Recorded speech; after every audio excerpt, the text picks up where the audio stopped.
My name is Eliza Moore. I'm 29.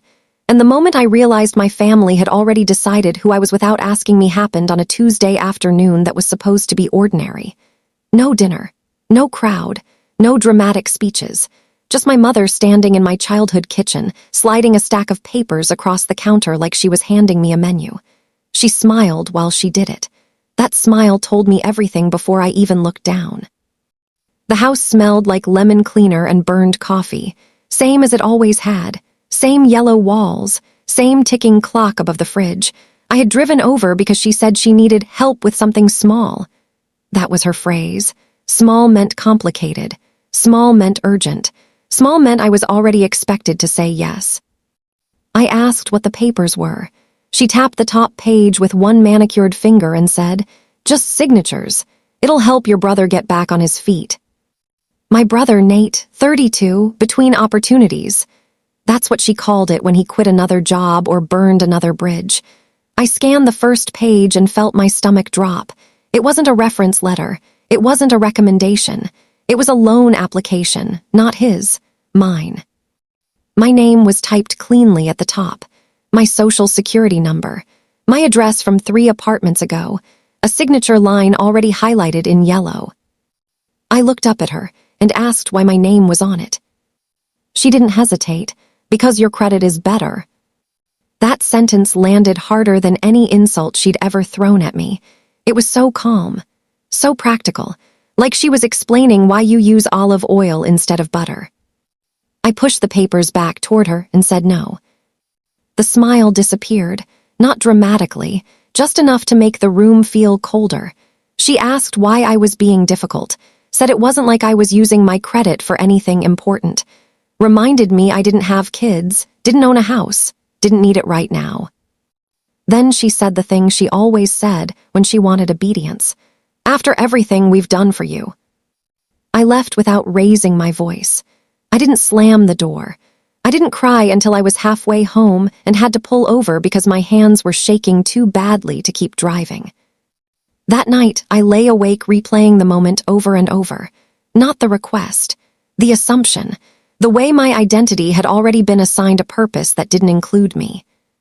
By morning, I knew something was wrong in a deeper way. That loan wasn't the first time my information had been treated like family property. It was just the first time I'd said no out loud. I opened my laptop before work and checked my credit score. It had dropped again, not enough to cause panic, enough to feel intentional. I clicked through the details and saw an inquiry I didn't recognize, then another, both from lenders I had never contacted. My chest tightened. I told myself there was an explanation, a clerical error, a mix-up. Families don't do that to each other. That's what we're taught. That blood equals safety. I requested my full credit report on my lunch break and couldn't focus on anything else until it downloaded. When it finally did, I locked myself in an empty conference room and scrolled. There were accounts I had never opened, small ones at first, store cards, a personal line of credit, then bigger ones, a consolidation loan, a refinanced balance. All tied to my name, my social, and my parents' address. The room felt too bright. I checked the dates. They went back years, back to when I had been fresh out of college, back to when I had trusted my mother with paperwork because she said she understood money better than I did. I took screenshots of everything. My hands were steady now, too steady.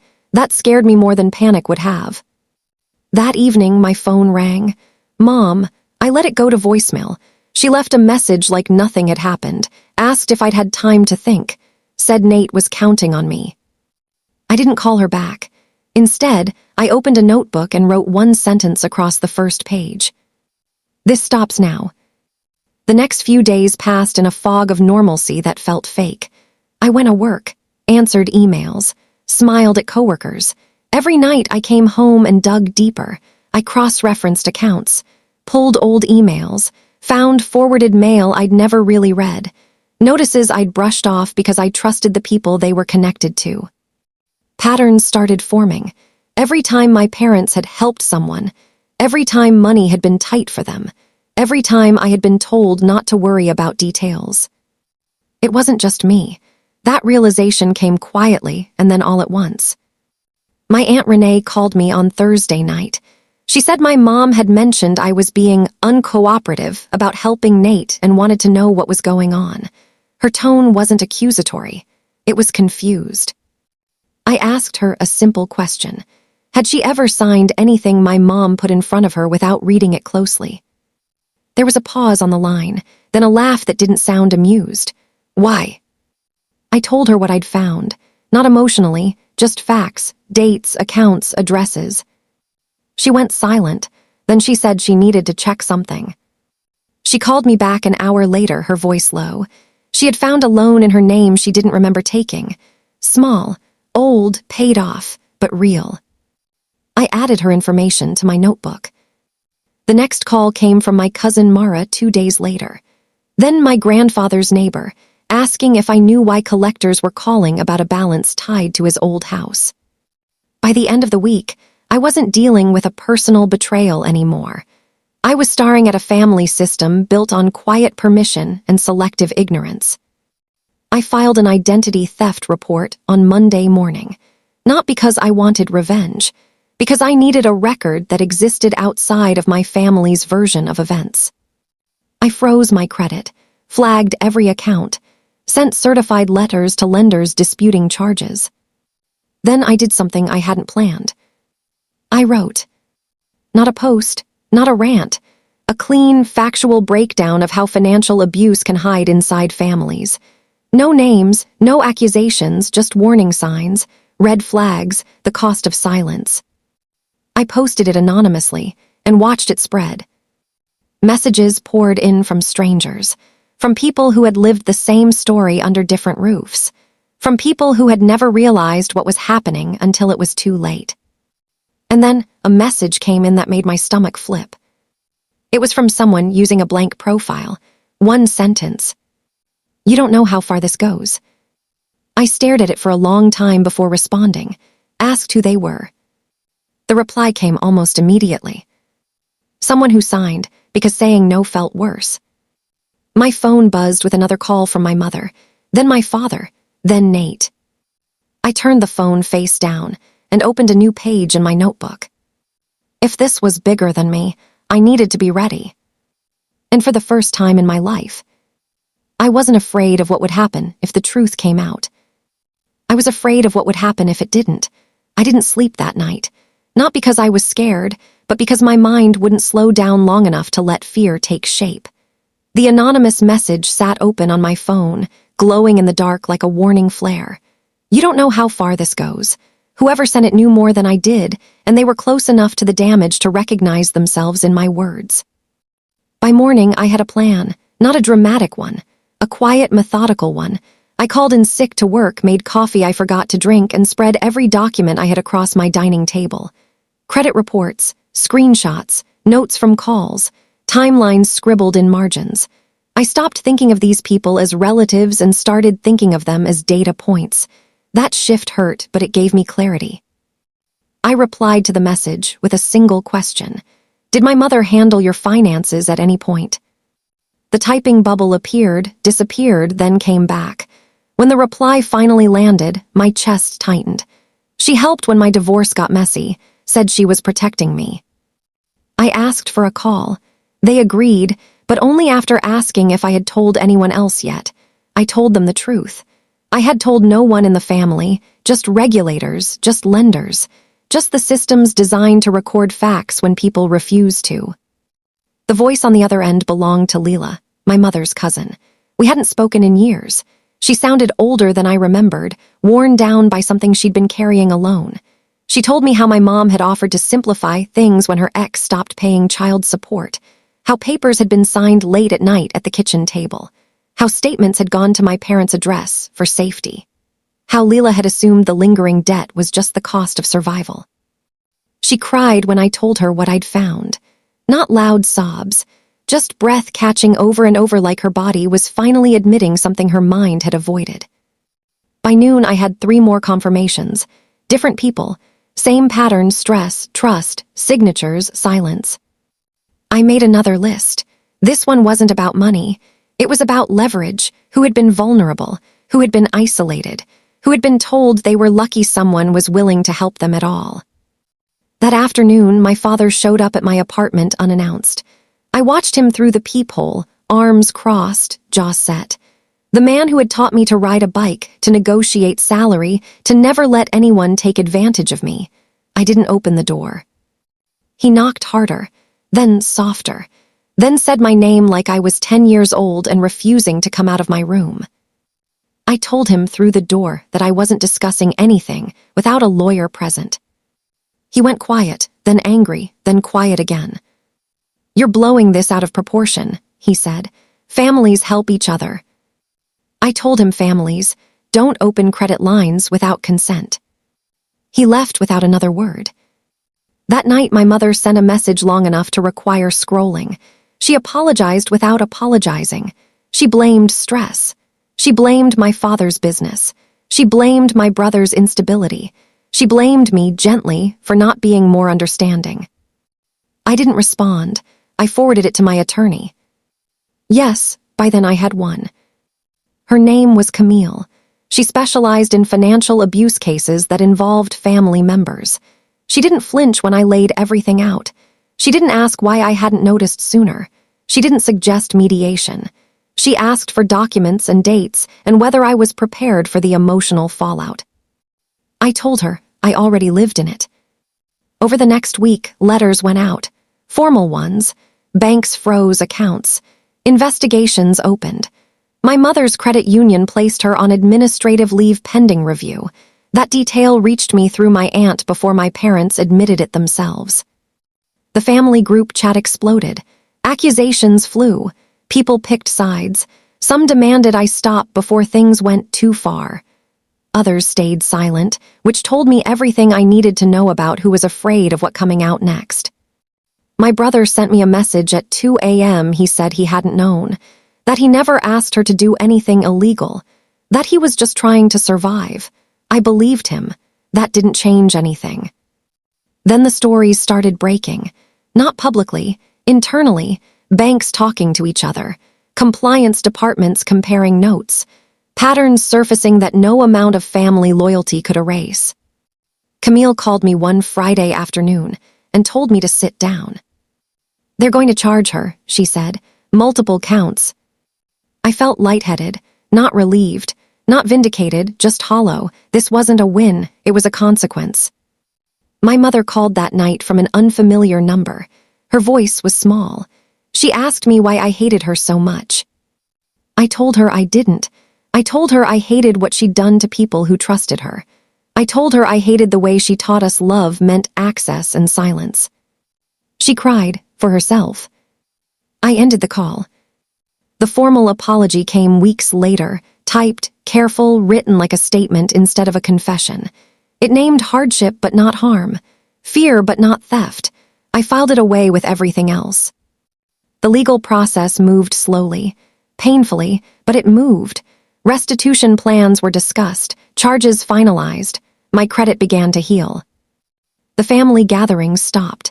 Holidays passed quietly. I spent Thanksgiving with friends who knew the whole story and never asked me to justify myself. One evening, months later, I received a message from Nate. He said he was in therapy, that he was learning what accountability meant, that he hoped one day I'd talk to him again. I told him maybe. The last message came from Leela. She thanked me, said she'd paid off the last balance tied to her name, said she finally slept through the night. I closed my notebook that day, not because everything was over, but because I no longer needed to prove what had happened to deserve peace. I didn't destroy my family. I stopped protecting a lie that was destroying us all. The courtroom was smaller than I expected. Not dramatic, not cinematic, just beige walls, uncomfortable benches, and a low hum of air conditioning that never quite masked the tension. I sat in the second row, hands folded in my lap, feeling like I had stepped into a room that existed outside time. This was where everything quiet finally became official. My mother sat at the defense table. She looked older, not because of age, but because control had been stripped from her. No clipboard, no stack of documents, no practiced smile, just her hands clasped together so tightly her knuckles were white.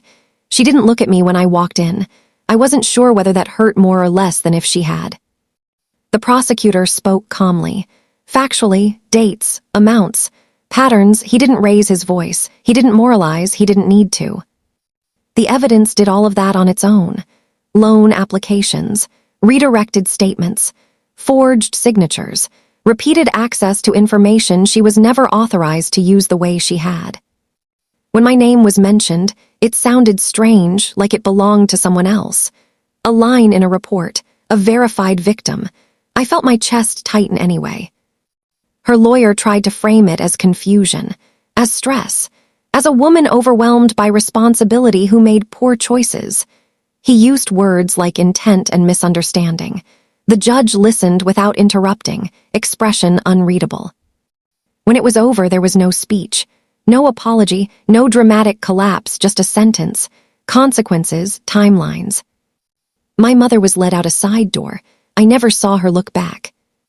Outside, the sky was painfully blue. I stood on the courthouse steps longer than necessary, letting the sunlight hit my face like proof that the world hadn't ended just because my family's illusion had. Camille stood beside me, quiet, respectful of the moment. She didn't congratulate me. She just said, "You did what you were supposed to do." I didn't feel strong. I felt empty.